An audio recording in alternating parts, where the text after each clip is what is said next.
A nossa vida, ela é um porvir a todo momento. Santa Teresa, né, ela tinha um relógio no convento lá, né, no mosteiro São José de Ávila. Quando eu fui lá, eu vi o relógio. Esse relógio ela ganhou do irmão dela, né? O irmão dela deu um relógio de corda de presente. Era uma inovação naquela época, esses relógios de corda. E Santa Teresa ficou muito contente que era um relógio que batia os 15 minutos, que era uma inovação tecnológica daquela época, século XVI. Que os relógios só batiam de meia em meia hora. E ela ganhou um que batia de 15 em 15 minutos. E as freiras, às vezes, se incomodavam com o barulho, a badalada do relógio. Santa Teresa, ela vibrava com aquilo. Ela falava que cada 15 minutos que batia, ela sabia que era 15 minutos a menos nessa vida, 15 minutos que ela tinha conseguido fugir do pecado, 15 minutos mais perto de Deus. Isso é uma visão escatológica da vida. Nós temos que saber, a nossa vida ela é um porvir. E nós não sabemos, literalmente a gente não sabe quando nós seremos visitados pela morte. Quando a gente nasce, nós temos um tempo que é previsto por Deus, nem um minuto a mais, nem um minuto a menos. Nós não podemos, a Cora Coralina, que é uma poetisa católica, inclusive, uma poetisa brasileira, goiana, ela dizia, nós não podemos, nos planos divinos, nós não podemos acrescentar nem um dia a mais na nossa vida, mas nós podemos acrescentar mais vida aos nossos dias. Então é uma sabedoria interessante, essa daí. Então, nós devemos fazer o quê? Procurar viver bem o hoje. A nossa vida, ela tem que ter essa dimensão escatológica que nós perdemos. Hoje em dia a gente vive como se a gente não fosse morrer. E o mundo vive como se não fosse morrer. Entendeu? E aí quando a gente olha para os santos, até a nossa maneira hoje em dia de pintar os santos, de entender os santos, é uma maneira muito romantizada. Você pega, para quem gosta, eu respeito tudo, eu não estou desprezando, veja bem, entendam bem, a boa vontade das pessoas que produzem filmes de santos, não é isso. Mas você assiste filmes da vida de São Francisco, dá nojo de ver. São Francisco não era nada daquilo que se representa dele. Você tem que pegar, para entender São Francisco, tem que pegar lá a vida de São Francisco, escrita pelo Frei Tomás de Celano, que conviveu com São Francisco. Aí você vai ver que aí o filho chora, a mãe não vê. Que aí a maneira de São Francisco de viver a fé, eu pensava assim, antes de eu ler o Frei Tomás de Celano, para mim São Francisco era quase um ecologista, pacifista, um doido, ficava falando com passarinho, natureza, mãe terra, para mim era quase o programa do Sínodo Amazônico estava aí na vida de São Francisco, esse negócio de quase uma liturgia meio naturalista, eu pensava assim, para mim, é a visão que me passaram, que eu sempre tive. Quando eu fui ler, a editora Vozes, ela publica até hoje, entre as várias coisas que às vezes não se aproveitam muito, eles publicam ainda muita coisa boa. Entre elas existe uma coleção de fontes franciscanas, que tem tudo junto, tem a vida de São Francisco, do Frei Tomás de Celano, tem as cartas de São Francisco, tem tudo aquilo lá. É legal ler, porque aquilo é documento original de quem conviveu com São Francisco.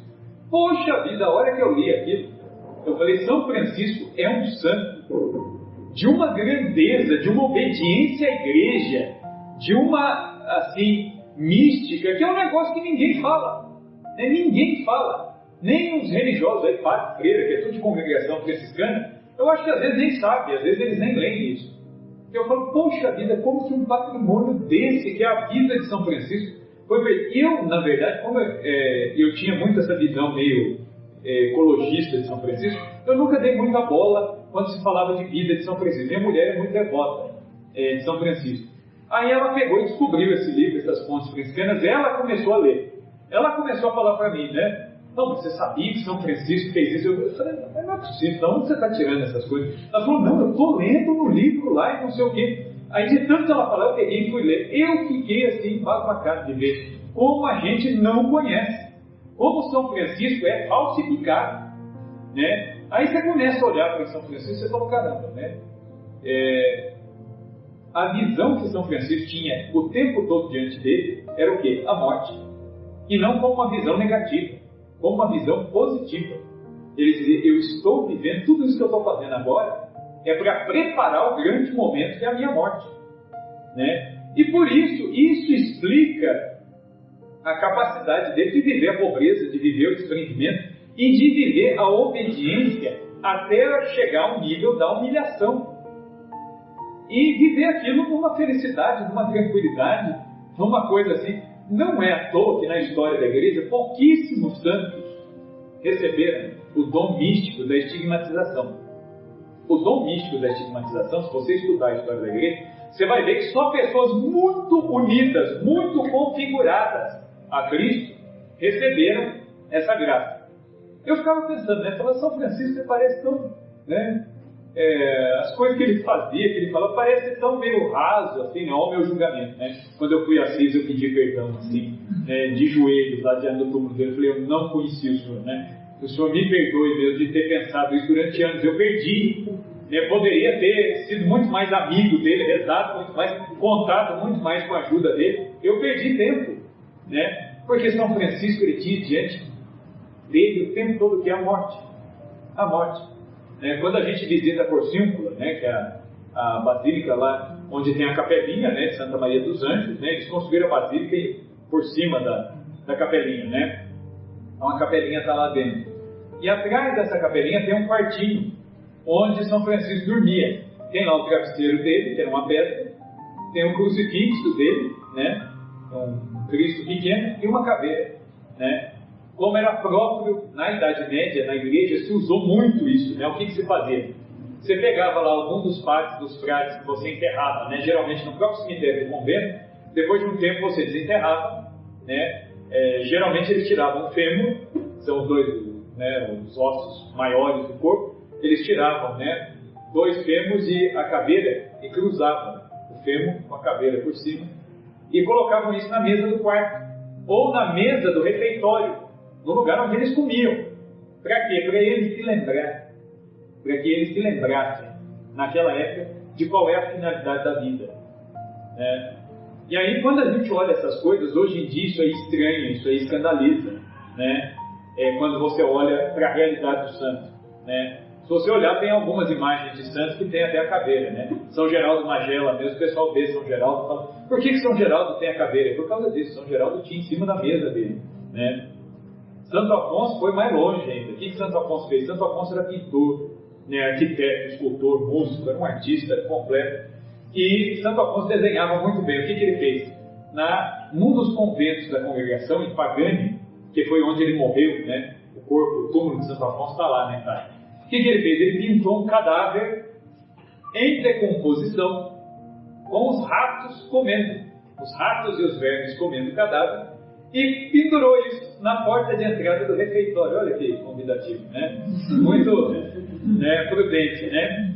E este cadáver, ele dialogava com quem entrava no refeitório, porque embaixo estava uma frase do defunto para quem entrava, né? Uma frase em latim dizendo o seguinte: o que hoje sou, amanhã serás tu. Né?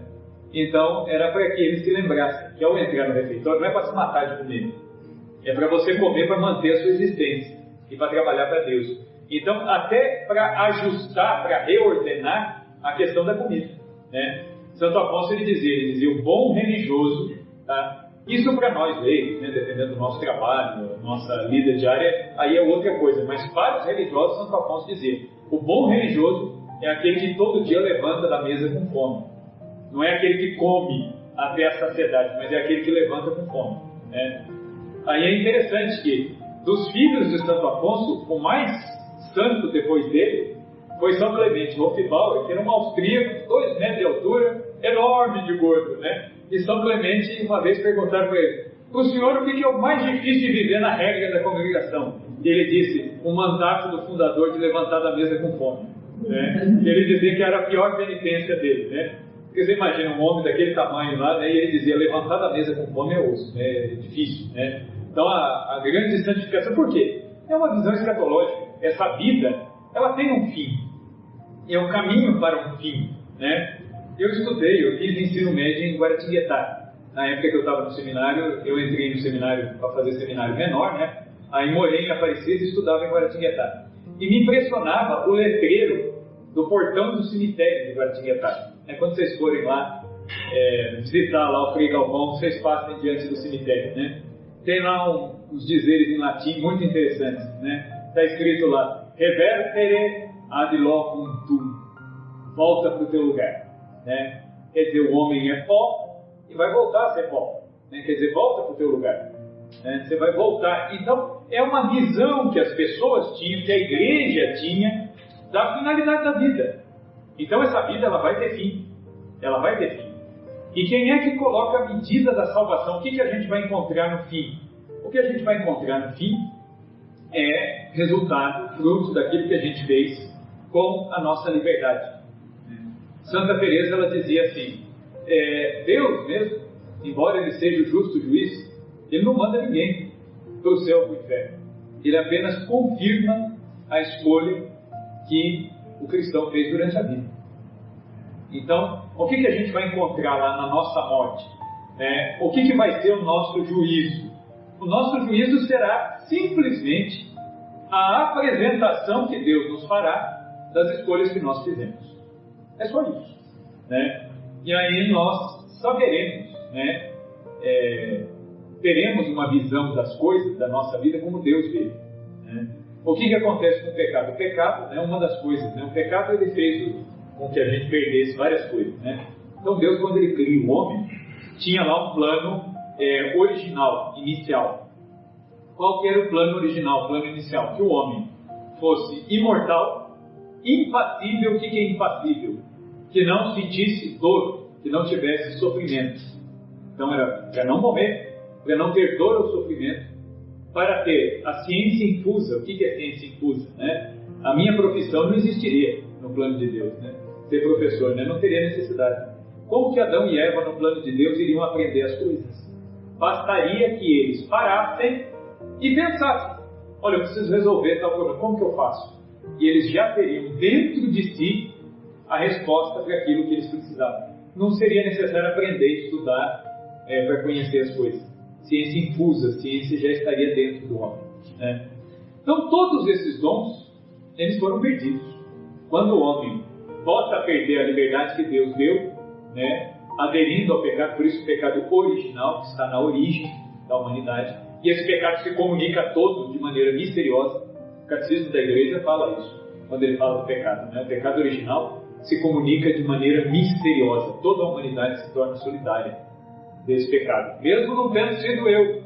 Isso chega até mim, né? Então é interessante. E aí o que acontece?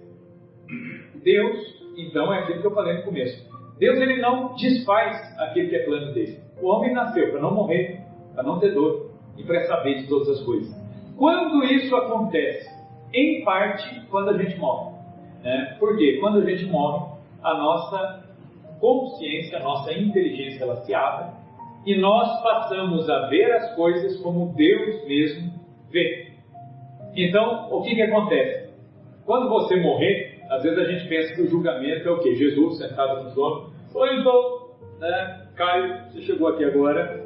Então o negócio é o seguinte, estou vendo aqui sua data de nascimento, né? Ó, na minha listagem aqui, né? Não é assim. O julgamento de Deus é que você vê as coisas de uma vez só.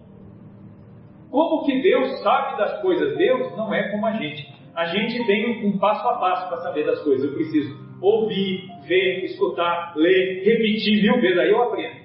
É assim que a gente aprende. Deus sabe das coisas de uma vez. Deus não precisa de movimento para construir coisas. Deus é. É por isso que a melhor definição de Deus, né, que ele dá dele mesmo, eu sou aquele que sou. Deus simplesmente é, né? Ele é em ato, né? Deus, ele não é um vir a ser, ele é. Simplesmente ele é. Tudo, todas as coisas, ele é. E da mesma maneira como Deus conhece as coisas todas de uma vez, quando nós morremos e comparecemos diante dele, nós lemos a nossa vida na consciência de Deus. É isso que acontece no céu, tá? Quem está no céu enxerga as coisas como Deus enxerga, né? Então, por exemplo, por que um santo que está no céu, o santo não é Deus? Se eu rezo para um santo, como que o santo sabe o que eu estou pedindo, né? O santo, ele só é capaz de saber o que eu estou pedindo, que eu estou rezando para ele, pedindo a intercessão dele, porque a mente do santo está no céu, de tal maneira configurada a mente de Deus, que o santo vê as coisas como Deus vê, e por permissão de Deus, né? Entendeu? Então, é por isso que os santos conhecem as coisas como Deus conhece. Quem está no céu sabe da vida de todo mundo. né? Tem gente que já quer adiantar isso aqui na Terra, né? Não, né? Tem que esperar, né? Então, no céu, todos saberemos de todos, né? Não há segredo no céu, né? Santa Brígida, nas várias visões místicas dela, ela tem uma visão mística muito interessante, né? Em que Jesus mostra o céu para ela, e aí ela é acompanhada pelo anjo da guarda. E ela tinha uma curiosidade, ela faz uma pergunta a Jesus, como seria o juízo dela, né? E Jesus mostra para ela, né? Adianta, de certa maneira, para ela ter consciência, pelo menos uma ideia. Só que depois que acaba a visão, Jesus mesmo adverte Santa Brígida, falou: isso que você viu é só para você entender que o que acontece mesmo, agora você não é capaz, né? Ou seja, né? É aquilo que São Paulo fala, né? O que tem do lado de lá? O que nenhum ouvido ouviu, o que nenhum olho viu, né? E o que nenhuma boca foi capaz de falar. É o que tem lá, né? Então, quer dizer, não dá para expressar em linguagem humana. Então, às vezes, essas experiências místicas que os santos têm é o que Deus permite dentro da nossa capacidade, limitada pelo pecado, de entender. E aí é interessante que Santa Brígida, ela fala, né, que ela chega no céu e chega junto com o anjo da guarda sempre acompanhando. E aí ela se vê diante do trono da Trindade, né? E ela fica deslumbrada, né, com a claridade. Ela narra isso, ela fala que a Trindade ela era translúcida. A Santíssima Trindade brilhava tanto que pareciam como que 3 corpos de cristal que eram atravessados pela luz, e que era quase impossível de olhar para a Trindade, né? Mais abaixo ela vê a Virgem Maria, né? E mais abaixo da Nossa Senhora ela viu São José. E depois, né, beleza, até aí, Nossa Senhora, São José, Santíssima Trindade, tranquilo. De repente, antes de começar o julgamento dela, ela viu uma galera chegando, e foi chegando. Aí ela pergunta para o anjo dela, viu, o que é isso aqui? Aí o anjo explica para ela, falou: não, aqui o negócio funciona assim, o que um sabe, todo mundo sabe, né? E ela falou: meu julgamento vai ser público, assim? Ela falou: aqui tudo é público, né? A coisa funciona assim aqui, né? E aí ela não gostou muito da ideia, e aí num dado momento, quando Jesus começa a falar dos pecados dela, Jesus manda chamar 2 pessoas que ela não reconhece. Ela vê um homem e uma mulher extremamente gloriosos, brilhantes, jovens, radiantes. E aí Jesus começa a perguntar um monte de coisa, e de repente Jesus chama pelo nome. E aí ela fica estarrecida. Quem era? O pai e a mãe, né? Os pais dela, ela teve conhecimento de que os pais já estavam salvos. Ou seja, no juízo dela, o pai e a mãe foi chamado, né? Porque o pai e a mãe têm culpa também, como alguém que tem o dever de educar os filhos para Deus, né? Aí, num dado momento, né, não bastasse ela ver o pai e a mãe, ela já ficou com mais vergonha ainda dos pecados. Num dado momento, Jesus chama uma outra pessoa, e aí, na hora que ela vê, ela também não reconhece, e aí o anjo quebrou o galho e fala para ela: isso aqui é seu padrinho, né, seus padrinhos de batismo, né, porque eles também têm responsabilidade diante de Deus por você, pela sua salvação. Então, essas experiências místicas, né, que os santos têm, em geral, elas são muito parecidas, elas são muito complementares. Mas é aquilo que Deus permite, né? O que a gente precisa saber sobre a morte, sobre a salvação, sobre o purgatório, a Sagrada Escritura já disse. Essas revelações particulares dos santos, elas não fazem parte da revelação ordinária da Igreja, mas elas são, sim, um complemento importantíssimo para a nossa espiritualidade, para a gente entender. Vale aquilo que o Curadars dizia, né? O Curadars dizia: revelações particulares nós não somos obrigados a acatar, mas se Deus, na sua infinita misericórdia, deu isso a conhecer a Igreja, seria uma desfeita muito grande desprezar essas graças que Deus nos dá. Então, vale a gente entender e buscar o que os santos disseram. Então, a nossa morte é um momento tão crucial quanto o nosso nascimento. Por isso que a gente reza na Ave Maria sempre, né? Agora e na hora de nossa morte, né? Uma coisa que também nós deveríamos fazer além da Ave Maria, que a Ave Maria às vezes a gente reza até inconscientemente. A gente deveria rezar sempre pedindo a Deus a graça de uma boa morte, de uma santa morte. A Igreja inclusive tem um patrono da boa morte, né? Quem é o patrono da boa morte? São José. Porque entre os seres humanos, aquele que teve a melhor morte de todos foi ele, né?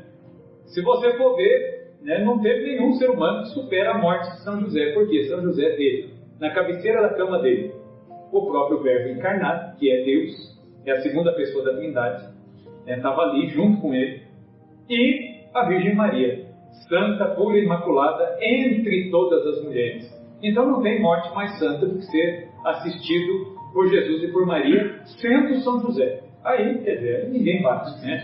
Uma morte dessas, né, é difícil superar, né? O próprio hino de São José, né, diz uma coisa muito interessante, né? Que diz: quis o Verbo Divino dar-vos nome de Pai, nossa prece humilde, São José aceitai. Né? O Verbo Divino, o Verbo Eterno, Deus, chamou um homem de Pai, e esse homem é São José. Então, quer dizer, entre os homens não há privilégio maior que o de São José, né? Fora que São José, além de patrono da Boa Morte, é o patrono da igreja, é o patrono dos seminários. Muita gente esquece disso, né? Por que São José é o patrono dos seminários? Por motivos óbvios, né?